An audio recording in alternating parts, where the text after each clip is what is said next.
Are you having nagging doubts about the path you are on? With all that's happening around you, that's normal. You're stuck at home, living with travel restrictions, closed businesses. Heck, you can't even watch sports on TV. If you sat down with a financial therapist today, you'd get this advice: quarantine the anxiety. Balancing your mind when it comes to your money is easier said than done. When money seems to evaporate and you feel like you have no control, it's easy to be afraid. I've been around the block, and I can say this with certainty: fear is toxic. There's a cycle of emotions for investors. It ranges from euphoria at the high point to emotions like anxiety, fear, desperation, and panic. At the very bottom, you'll find depression. The worst time to make financial decisions is at the psychological highs or the lows. Don't let short-term emotions drive your financial choices. Remember, the bucket planning process is proving to be quite the valuable planning method for our clients.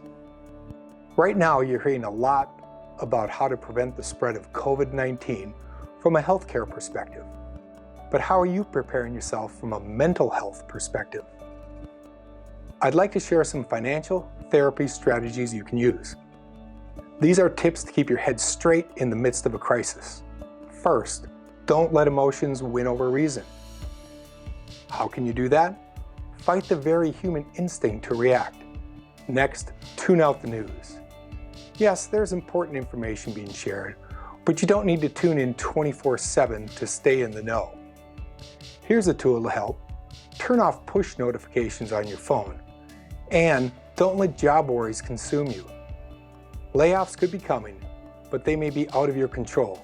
It never hurts to get your resume polished and reach out to contacts to renew relationships.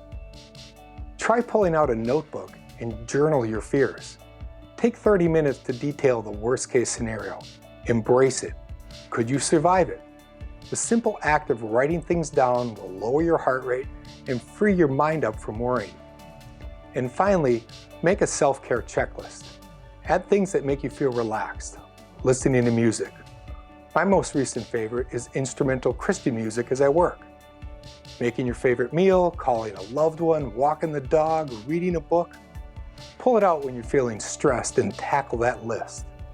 You have a choice right now. Is your glass half empty or half full? We're here if you need to talk. For our valued clients, we offer a sounding board session for friends and family members that are concerned. We just want to let you know that if they are important to you, they are important to us. Please give our office a call or forward this video to those who mean the most to you.